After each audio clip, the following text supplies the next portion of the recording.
vamos lá, é um papinho, coisa rápida aqui, só para a gente trazer essa informação, que é informação de suma importância. Para a galera... Deixa eu só dizer uma coisa. Em primeiro lugar, obrigado pelo convite. E saudação aí para todos que estão assistindo, o Mackenzie e outros tantos grandes amigos que estão aí. O professor Salomão é, na verdade, para mim, um dos maiores civilistas que nós temos, de uma cidade fantástica que é Salvador. Já há muitos anos produz, escreve, dá aula de civil e, para mim, é uma honra estar aí com esse amigo e irmão tratando do tema. Então, estou à disposição. Vamos lá. Muito obrigado, você é um amigo do coração, você é suspeitíssimo para falar qualquer coisa.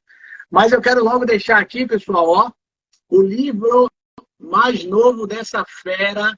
Esse livro tá top para quem é da área de extrajudicial. Atenção, Doralice, você tá aqui que eu já lhe vi. Para o pessoal do Extra, deixa eu ver se o Américo tá aqui também. Tem uma galera aqui que eu já começo a conhecer, tá, Carlos? Eu recebi, já dei uma analisada aqui. Tá muito bom esse livro novinho. Saiu agora do forno. Tá aqui para vocês, a editora Gen. E muita gente aí, né? Tem meu querido amigo e irmão Serginho, Doralice, todo mundo. Beijão e um abraço aí para vocês. Espero que vocês gostem dos debates. Vamos lá. Beleza, meu caro. Puxando logo para o início, né, vamos falar do que nos interessa logo de primeiro plano. Tivemos muitas alterações. Você que está por dentro dessa questão das alterações desse mundo extrajudicial, voltada aí para a perspectiva da família? Seguinte, a parte de união estável, na verdade, o legislador é que impulsionou. O legislador ele tem impulsionado, ao longo do tempo, um movimento de desjudicialização. E, para mim, com acerto.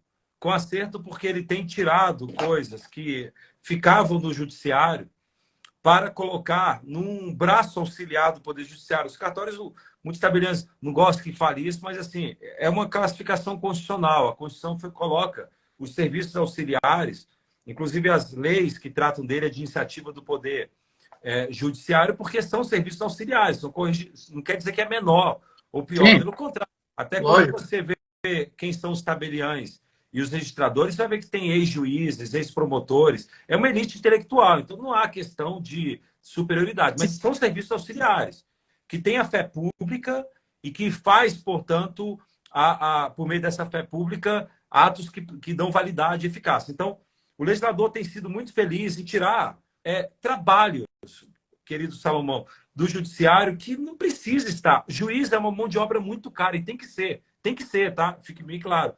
Juiz não pode ganhar R$1.000, assim, você não vai conseguir pegar juiz com capacidade muito alta, vai acabar no mercado privado. Tem que ter uma elite intelectual à frente do judiciário. Mas juiz é uma mão de obra limitada, não dá para ficar ele resolvendo probleminhas pequenos.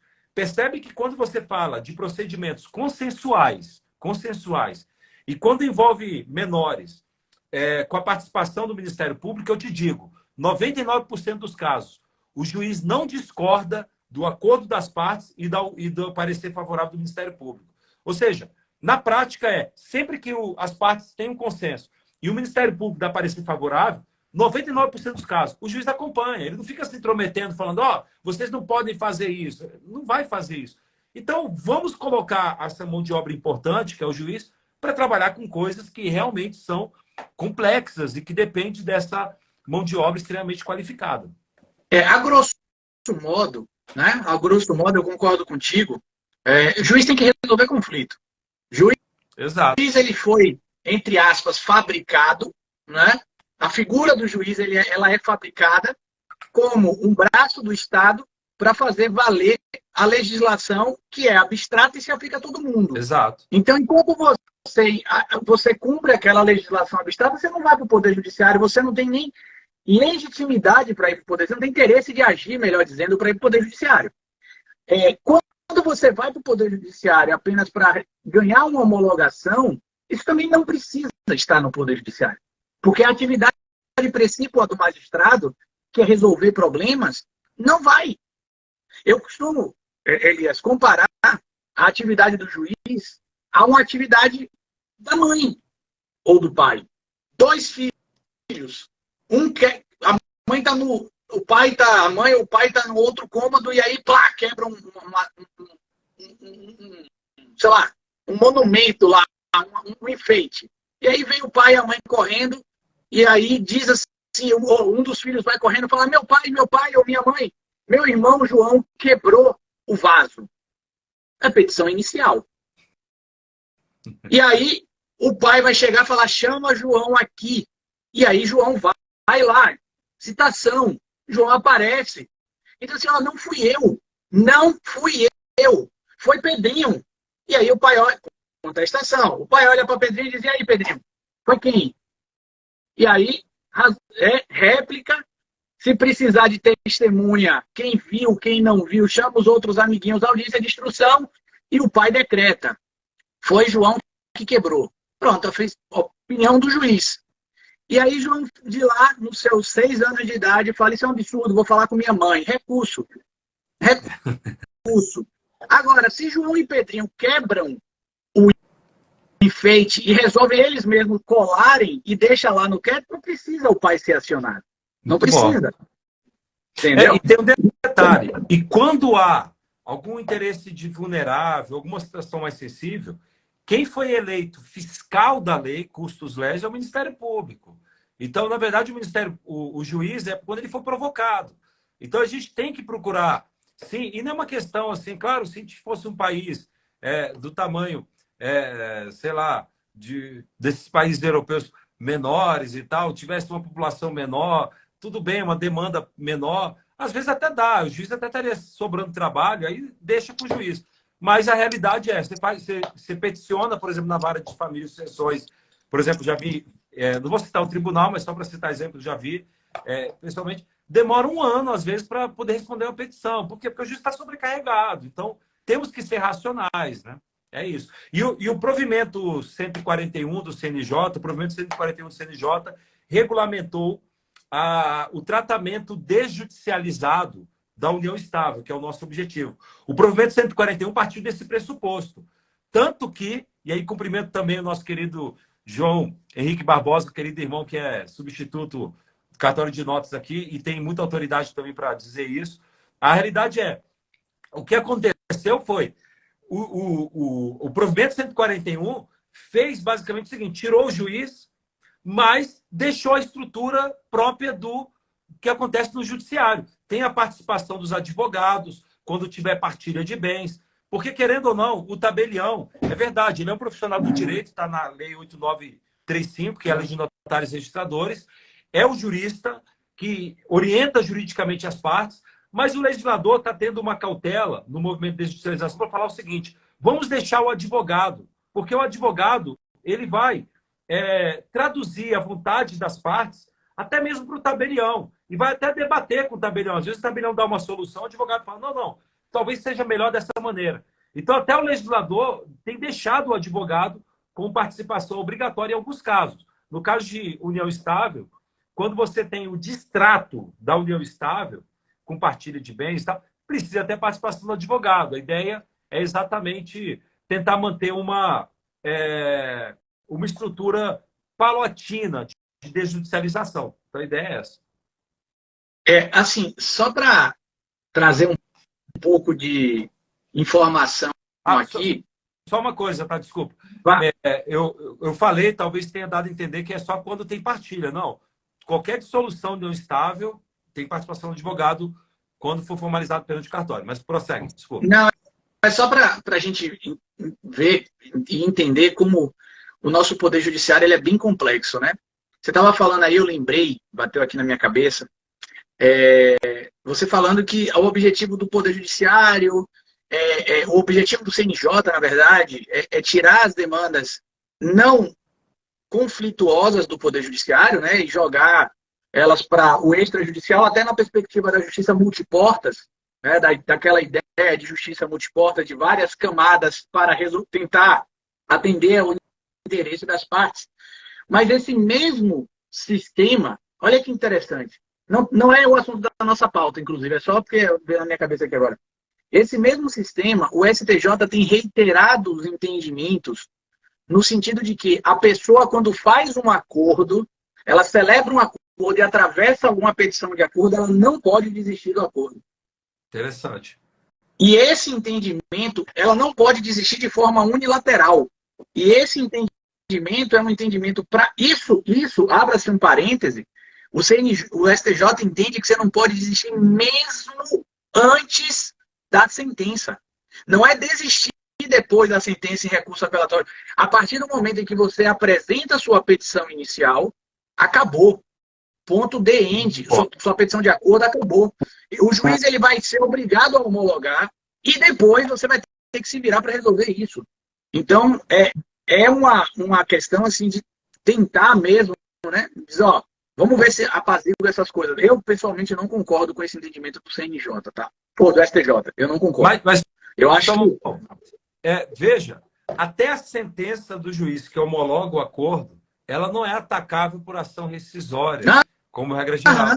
É atacável regulatória como qualquer negócio jurídico. Por quê? Porque, na verdade, não é a atuação típica do judiciário, né? E esse entendimento do STJ tem muito a ver com a ideia de que o acordo já foi feito. Só está faltando um terceiro, mas as duas partes já se manifestaram. Então, electro navia altera no dato, né? A Júlia vai ter que rezar, orar. Já era, meu.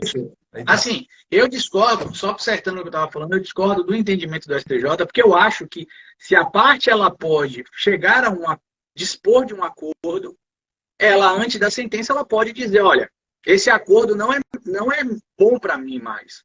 Tá? Eu vou lhe contar um caso, só para a gente, né, ilustrar a situação, de uma situação de um amigo meu.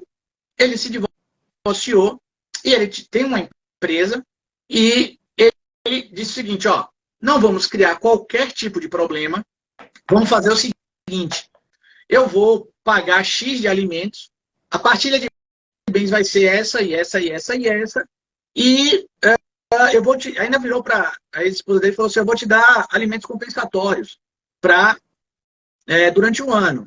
Fechou? Fechou. Fizeram o acordo e apresentaram. Esse acordo, Elias, está parado no Poder Judiciário desde outubro. É só para o juiz homologar. Já tem parecer do Ministério Público, tudo ok. Sabe o que aconteceu? A empresa dele literalmente faliu. Então, o que ele poderia fornecer de alimentos, agora ele não pode mais. E ele não pode mais recuar. Ele não pode mais dizer, olha, esse acordo não está bem para mim, não está bom para mim. Ele não pode mais recuar. Ele vai ter que esperar o juiz homologar, transitar tudo para depois ele entrar com a revisional, entende? Não faz sentido. Então essa é a linha. Mas, voltando para o nosso corte, o que é que você destacaria para a galera que está aqui? Olha, seguinte, agora é preciso tomar muito cuidado. Pelo seguinte, quando falamos em convivências mori uxório, mori em latim é costume, né? Uxório é de esposa, mas a gente traduz como costume de marido e mulher. Convivência mori uxório é quando duas pessoas vivem como se fossem casados, né? E aí não importa se é uma união estável, se é uma união afetiva, se é mesmo sexo ou não, isso já está pacificado. O fato é que quando você tem uma convivência mori uxório, você vai ter basicamente 3 regimes jurídicos. Primeiro regime jurídico, um regime que não é do direito de família, é o concubinato. O concubinato é uma sociedade de fato, é tratado como dentro da teoria de sociedade de fato, artigo 1757. É o relacionamento quando tem impedimento matrimonial. Os casos mais típicos são o camarada lá que tem um relacionamento com a amante, ou a mulher que tem um relacionamento com a amante, e em princípio não é admitido, isso é o debate, mas por enquanto não está admitido. Concubinato. Agora, essa convivência mori uxório também pode ser um casamento, que é uma situação formalizada, na forma solene do Código Civil, com celebração e etc. Ou pode ser, olha só o detalhe, uma união estável registrada ou uma união estável não registrada. Preste bem atenção, guarde isso pelo resto da sua vida, todos que estão nos ouvindo. Nós temos 2 tipos de união estável. Uma união estável registrada e uma união estável não registrada. O regime jurídico é um pouco diferente, pelo menos no que diz respeito às formalizações. E eu explico. A união estável não registrada é aquela em que duas pessoas vivem como se fossem casadas, com os requisitos fáticos do artigo 1723, e reina a informalidade. Então, para poder constituir a união estável, eles não precisam de documento algum. Basta viver como se fossem casados. E para dissolver a união estável, para acabar com a união estável, também não precisam formalizar nada. Basta cada um pegar a sua trouxa, sair e ir para a praia e não voltar mais. E acaba a união estável. No momento que cessar a convivência de fato, cessou. A disciplina do regime de bens segue uma linha semelhante na união estável não registrada. Reina uma certa informalidade. Se nada foi escrito, se nada foi formalizado, vigora o regime da comunhão parcial. Ah, mas eu queria adotar o regime da comunhão universal de bens, ou o regime da separação de bens na união estável. É uma união estável não registrada? É, não registrada. Beleza. Basta você fazer um contrato escrito. Não precisa, em tese, nem de reconhecimento de firma. Não precisa ser por escritura pública. Pode fazer um contrato no Word. Imprime no Word ou à mão. Está valendo. Ah, eu quero mudar o regime de bens. Eu estou vivendo em união estável já há 10 anos e estava no regime da comunhão parcial e eu quero agora o regime da separação de bens. Porque meu marido, ou minha companheira, meu companheiro está começando a virar empresário, vai ameaçar o patrimônio da família, eu não quero dor de cabeça.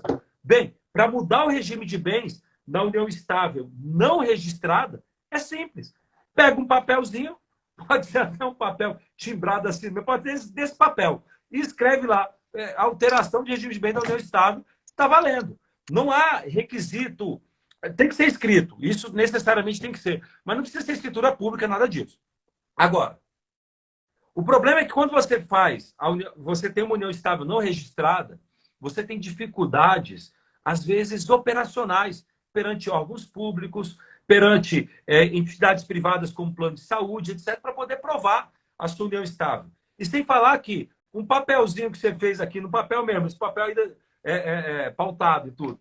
Esse papel que você fez, pode ser que está lá o regime da separação de bens, e aí tua companheira ou teu companheiro está vendo que o casamento está a naufragar, que o Titanic está furado, o barco está furado e vai naufragar. Ele vai lá devagarzinho, a sorrelfa, sobe na estante, pega lá nos documentos aquele papel e ó, rasga. E um abraço, meu amigo. Quem disse que ninguém vai poder provar que tinha nenhum pacto de escrito de união estável. Então, por conta desses tipos de insegurança, é bom formalizar. E aí a formalização, meus amigos e minhas amigas, e esse é o ponto que nos interessa, você tem 2 graus de formalização. Você pode fazer um título qualificado, eu e o professor Flávio Tartucci, tanto no livro, como também a gente tem publicado na coluna Família e Sucessões, está no site do professor Tartucci, do site Migalhas. No Migalhas tem a coluna Família e Sucessões, que é a coluna do professor Flávio Tartucci. A gente publicou um artigo na semana passada, no mês passado, e nessa quarta sai agora a segunda parte desse artigo. A gente explica bastante isso, até convido todos para acompanhar. Seguinte, você, então, quando quer formalizar a união estável, o ideal é você usar um título qualificado. A gente usa essa expressão. O que é o título qualificado? Ou escritura pública, ou um termo declaratório perante o cartório de registro civil das pessoas naturais, ou uma decisão judicial. Veja que o instrumento particular, o documento você faz lá no seu Word, você imprimiu, ou faz no papel pautado mesmo e tal, isso aí é instrumento particular, não é título qualificado. Então você pode pegar e fazer um título qualificado. O mero fato de você fazer um título qualificado não significa que a sua união estável já é formalizada. Ela continua sendo uma união estável não registrada ainda. Você apenas fez um documento qualificado. E é qualificado porque tem a tinta da fé pública, ou do tabelião de notas, ou do registrador civil das pessoas naturais, que fez o termo, ou de um juiz, que eventualmente deu uma sentença reconhecendo a união estável. Beleza. E aí, com esse título qualificado, que está envolto de um grau de alta confiabilidade por conta da fé pública do tabelião, ou do registrador, ou do juiz, se você quiser, ele pode ser registrado no cartório de registro civil das pessoas naturais. Assim como você, quando casa, você sai com uma certidão de casamento, você vai poder sair com uma certidão de união estável, porque vai ter um registro de união estável, assim como tem um registro de casamento. Esse registro vai ser feito no primeiro ofício. Então, sempre quando você vê lá cartório, tem primeiro ofício de registro civil das pessoas naturais, primeiro ofício, segundo ofício de registro civil das pessoas naturais. Bem, é só no primeiro ofício. Só no primeiro ofício pode ser feito isso. Porque no primeiro ofício fica o livro E de elefante. Então, você vai, leva lá no primeiro ofício de registro civil das pessoas naturais e registra o seu título qualificado. E aí você recebe uma certidão de união estável. Qual é a vantagem? Probatória. Você vai ter agora uma certidão de cartorária que vai poder ser facilmente utilizado em órgãos públicos e outros locais, provando a união estável. Mas detalhe, não significa que você tem uma presunção absoluta de união estável. Se de fato você não vive mais como marido e mulher, se vocês não vivem mais como casados, ainda que esteja registrado, não tem união estável. Veja, é diferente do casamento. Ainda que você não esteja mais vivendo como dois pombinhos, você é a sua mulher, você é o seu marido. Não vive mais como dois pombinhos. Mas se vocês são casados no papel, vocês continuam casados. Embora estejam separados de fatos, embora o efeito do regime de bens esteja afastado, embora até você possa formar união estável, é possível união estável de pessoas casadas se estiverem separadas de fato. Mas você continua casado no papel. É diferente da união estável. União estável, não. União estável não existe, não há união estável, se você, de fato, não tiver os requisitos. O registro é apenas para facilitação probatória. Então, a ideia é, professor Salomão, já te passo a palavra, registrou a união estável, agora você tem uma união estável registrada. E por que eu falei que o regime jurídico de formalização é diferente? Porque agora, se você quiser mudar o regime de bens, você agora vai ter que ter uma cautela maior. Por quê? Você vai ter que, basicamente, adotar um procedimento para averbar no cartório de registro civil das pessoas naturais o novo regime de bens que você quer. Ah, professor, mas eu queria alterar o regime de bens e eu não quero dar publicidade no cartório. Posso fazer um contrato, eu e minha mulher, por instrumento particular, no papel pautado mesmo, no meu caderninho ali que eu comprei na papelaria. Você até pode fazer. E vai ter efeitos jurídicos interpartes, mas não vai ter eficácia erga omnes. Porque para ter eficácia erga omnes, você tem que levar para o registro, e para levar para o registro, você tem que seguir o procedimento que está no provimento 141 do CNJ, que, na verdade, alterou o provimento 37.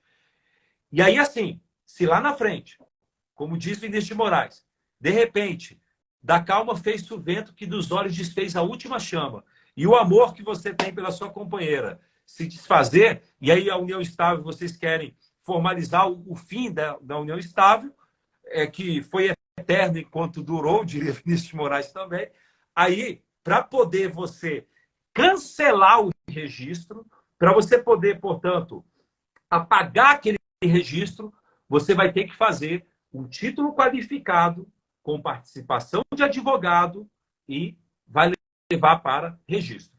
Aliás, mesmo se a união estável não estiver registrada, o provimento 37 autorizava, o 141 confirmou, mesmo não tendo união estável registrada. Se você quiser dar publicidade ao fim de uma união estável, você até pode registrar direto a extinção da união estável, até permitido.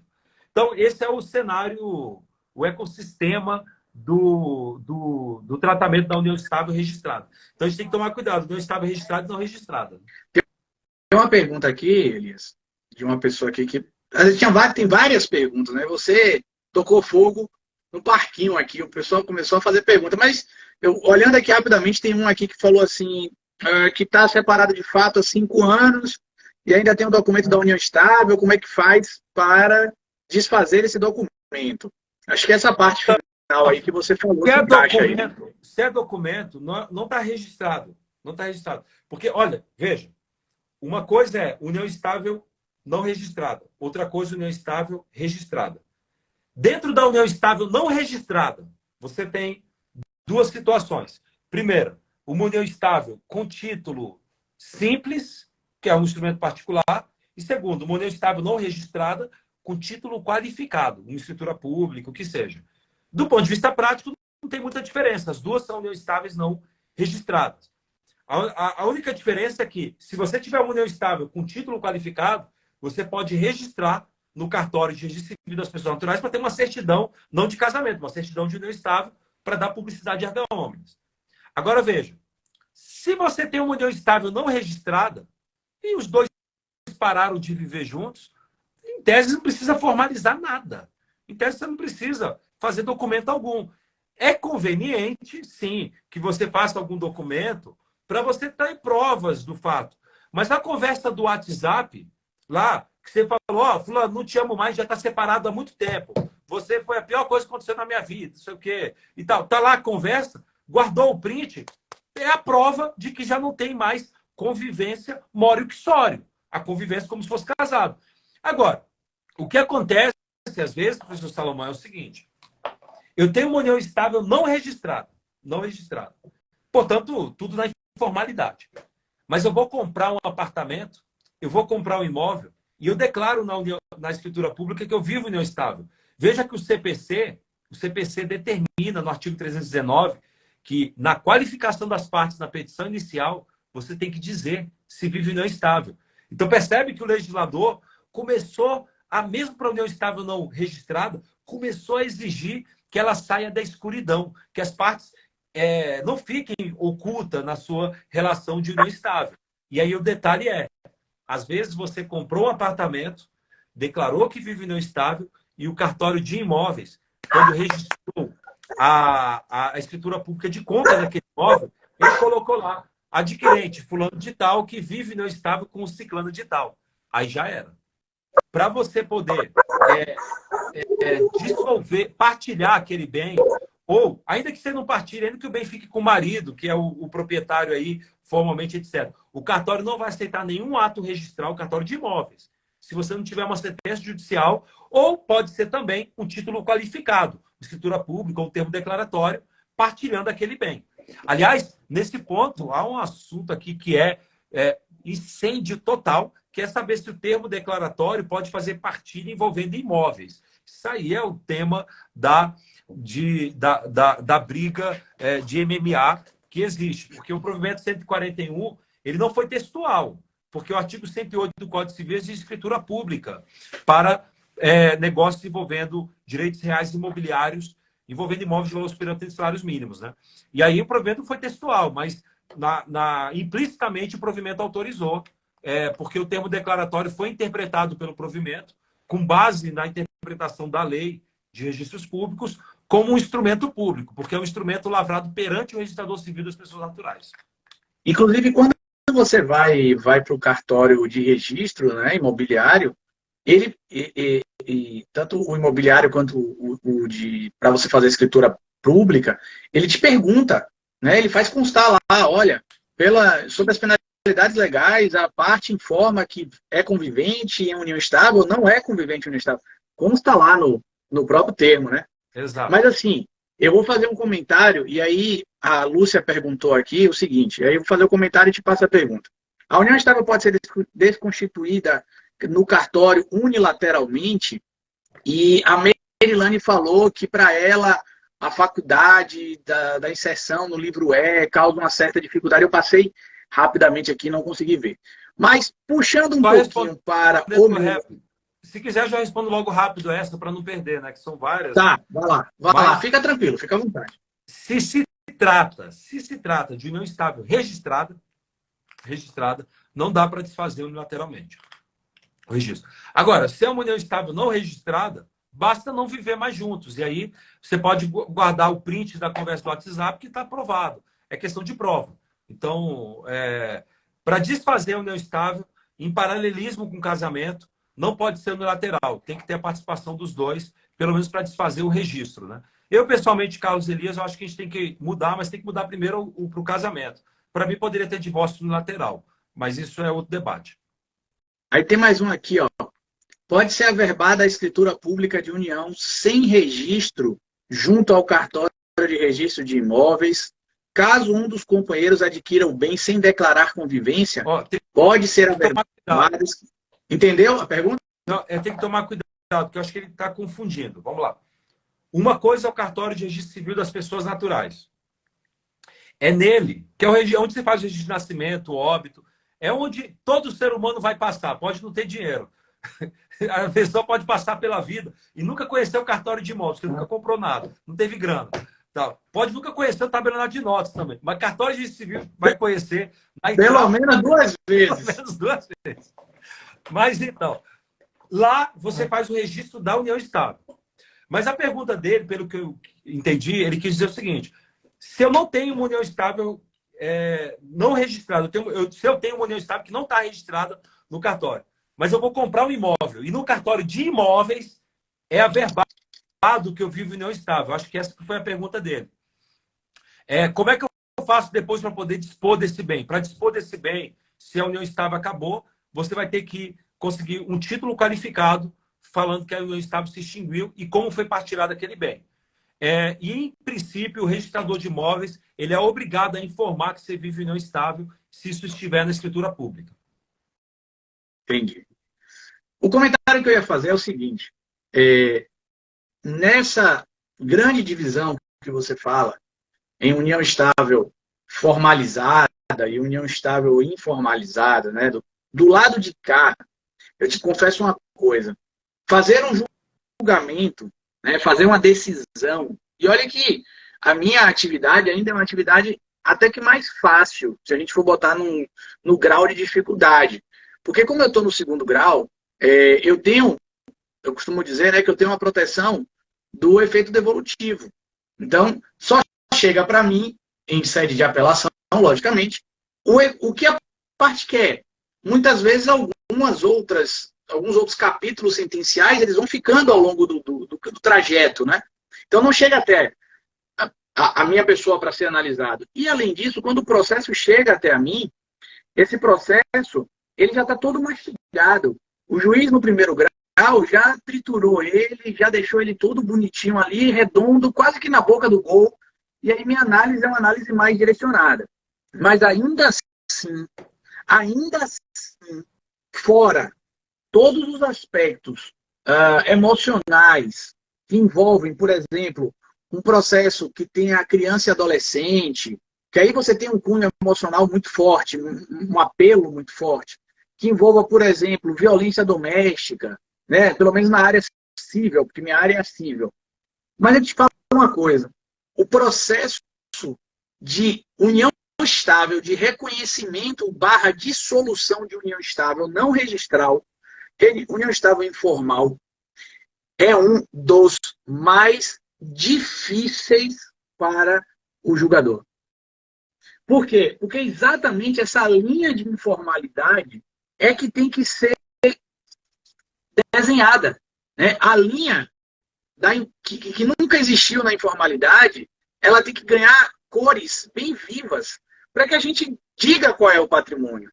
E eu costumo citar muito, eu costumo contar de exemplo, um caso que eu peguei que me chamou muita atenção, porque assim, quando uma pessoa entra com uma ação de reconhecimento de união estável contra a outra tem 2 caminhos a seguir.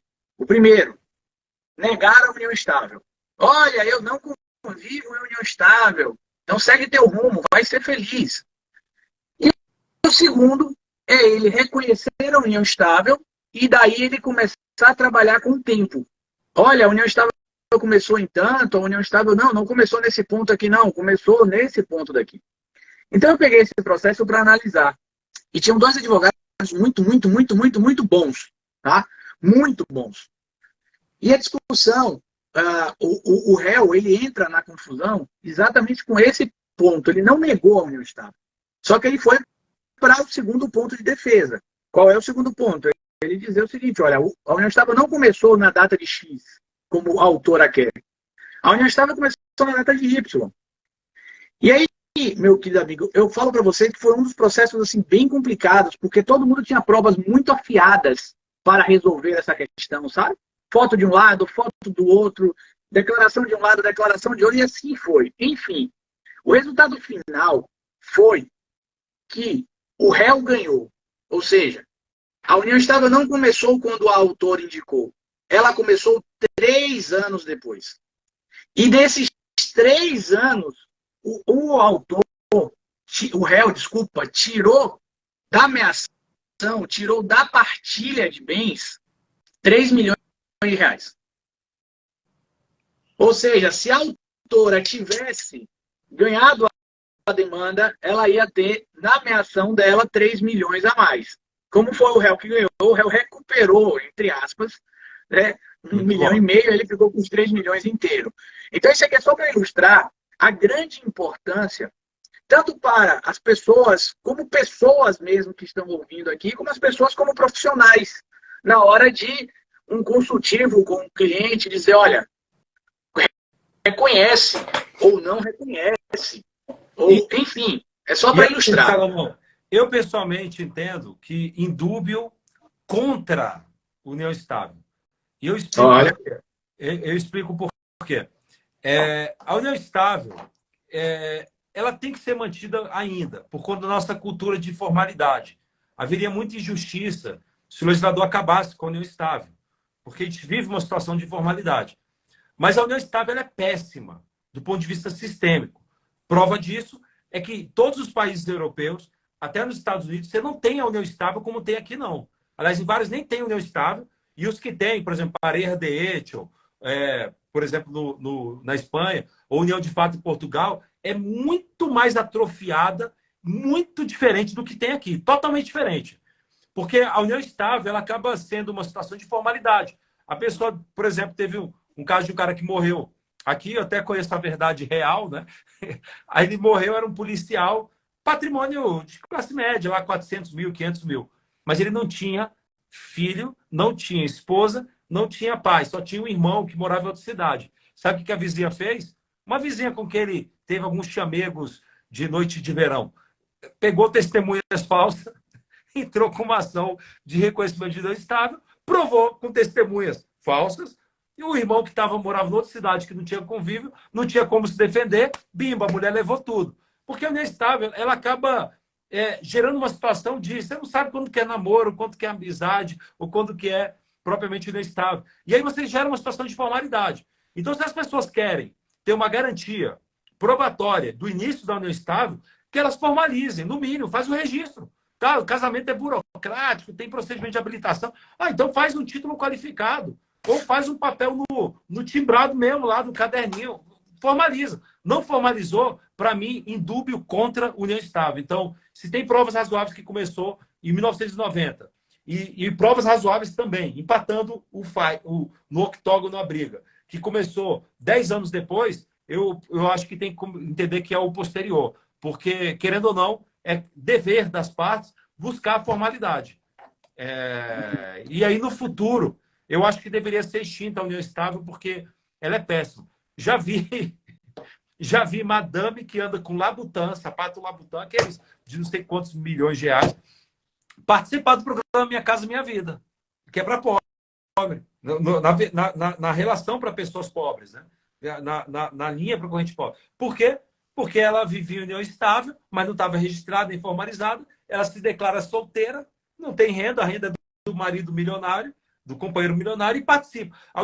Aí você entra com uma ação contra a mulher para poder penhorar bens, não tem nada no nome dela. Na verdade, ela é dona de metade de um império que está no nome do marido, do companheiro. Mas você dá balão, você dá calote nos credores. Então, uma relação familiar que fica na escuridão é péssima do ponto de vista econômico, do ponto de vista da sociedade, essa informalidade. Mas ainda é necessária para não gerar injustiça nos casos concretos. Mas eu acho que a gente tem que seguir a tendência europeia e, portanto, a tendência acima da linha do Equador. Ó, a Cleide Souza, ela pergunta aqui, como fica a partilha de bens de móvel ou imóvel na união estável não registrada? Cleide, vê se eu estou certo. Você vai ter que ir para o Poder Judiciário fazer o reconhecimento forçado, né? Se você não tiver essa aquiescência da outra parte, e o regime de bens é uma comunhão parcial. Então, regras básicas de comunhão de bens. Vocês viram aí, deixa eu ver aqui se tem mais alguma coisa aqui perdida. Agora, se tiver consenso, pode fazer até para o instrumento particular, salvo se tiver imóvel. Porque se tiver imóvel, tem que ser escritura pública. Deixa eu ver. Isso para a união estável não registrada, tá? Porque são tem um comentário do Mackenzie aqui, que ele diz que é para esticar a live até 22h30. A gente vai até... Aí você vai causar um conflito doméstico, né? Aí você vai causar um transtorno doméstico. Porque tem a querida Leilinha que está aguardando o nosso querido Carlos Elias para tomar para jantar, né? Depois de um dia de trabalho, nada mais justo. Mas dá para a gente ir conversando até onde for, porque é Ó, uma hora no máximo, nós não derruba. Vocês viram o Carlos Elias falar aqui de regras internacionais e tal. Você ainda está com aquele perfil internacional? Que é o @direito privado estrangeiro. Ó, essa querida figura aqui, além de ser um monstro, ele é um monstro. Só para você ter uma noção, ó, esse monstro convidou esse monstro para escrever essa obra. Então, só para você ver o ritmo da coisa. Esse cara convidou esse para escrever esse. Então, vê a moral do indivíduo. Então, além de ser toda essa figura, ele ainda tem um perfil que ele estuda direito comparado. Imagina. Qual é o perfil, Carlos? Direito privado estrangeiro. Vale a pena seguir. Que a gente faz várias comparações importantes, assim, eu acho. É de primeira linha, tá? De primeiríssima linha. Mas, Elias, eu não vou lhe segurar mais. Para a gente encerrar aqui, né? E aí fica o convite para você voltar aqui, viu? Claro, daqui a pouco vão entupir minha base de direct ali pedindo, ó, de novo, e aí você vai ter que resolver esse problema, viu? Leilinha, minha querida, você vai ter que liberar o seu queridíssimo mais uma noite aqui para o Baiano para a gente bater um papo. Ela já escreveu aí no chat. Eu vi que passou aqui. Diz aí pra gente, Elias, assim, o que você destacaria de mais importante para o profissional que está se deparando com essa legislação, com esse regramento novo aí? Ó, seguinte, tem que ficar esperto. A gente vive um momento de mudanças expressivas e significativas no direito civil. Está mudando e você tem que acompanhar desde o nascedouro. Porque, por exemplo, a lei do SERP, que é a lei 14.382, que trouxe essas várias mudanças, ela mudou coisa demais, inclusive estruturais. E o que está acontecendo a tendência é o CNJ baixar outros provimentos disciplinando outras questões, adjudicação compulsória e várias novidades. E se você não se mantiver atualizado, e uma das formas até boas, assim, porque eu sei que muita gente rala o dia inteiro, quem advoga, por exemplo, fica o dia inteiro, ou quem também trabalha no judiciário, os lugares fica o dia inteiro, não tem tempo. Mas, no mínimo, fica acompanhando o perfil do professor Salomão, os professores de civilistas, porque nem que seja por osmose, você vai pegando pelo menos as mudanças. Mas o ideal é você se manter atualizado mesmo, parar para ler, porque tem muita mudança que tem impacto significativo, inclusive na atuação prática da advocacia. Tá para sair um artigo meu, deve ser publicado provavelmente semana que vem ou essa semana, em que eu coloco uma sugestão que eu chamo de diretivas de curatela, que provavelmente isso vai acabar sendo admitido também e tal, mas enfim, depois eu vou falar isso em outro momento. Mas seja como for, a ideia aquilo dá para você ter vários trabalhos, por exemplo, na advocacia, com base naquilo, para poder ajudar muita gente. A diretiva de curatela a pessoa está lúcida agora, está lá, vamos dizer que é uma pessoa que não tem ninguém, não tem família nenhuma, ou às vezes tem, sei lá, só um tio de quem ele é inimigo. E ele é rico, tem dinheiro e tem tudo, mas ele tem medo de perder a lucidez. Ele pode sofrer um acidente, perder massa craniana e, eventualmente, perder a lucidez. E aí, o que vai acontecer com essa pessoa?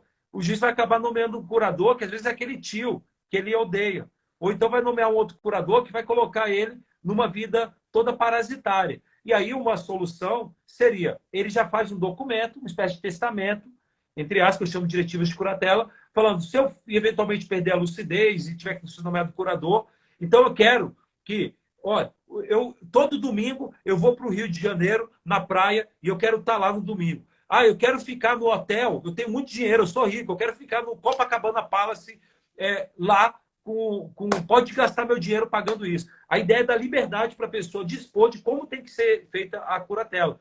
Veja o tipo de trabalho na advocacia que isso abre. Advogados que podem começar a ajudar os clientes a formalizar esse documento e tal. Então, são várias coisas que estão mudando e você tem que estar atualizado porque isso tem impacto direto na advocacia e, além disso, também nas soluções acadêmicas e judiciais. Né? Pessoal, eu vi duas pessoas passaram aqui as perguntas, assim, responde minha pergunta, responde minha pergunta.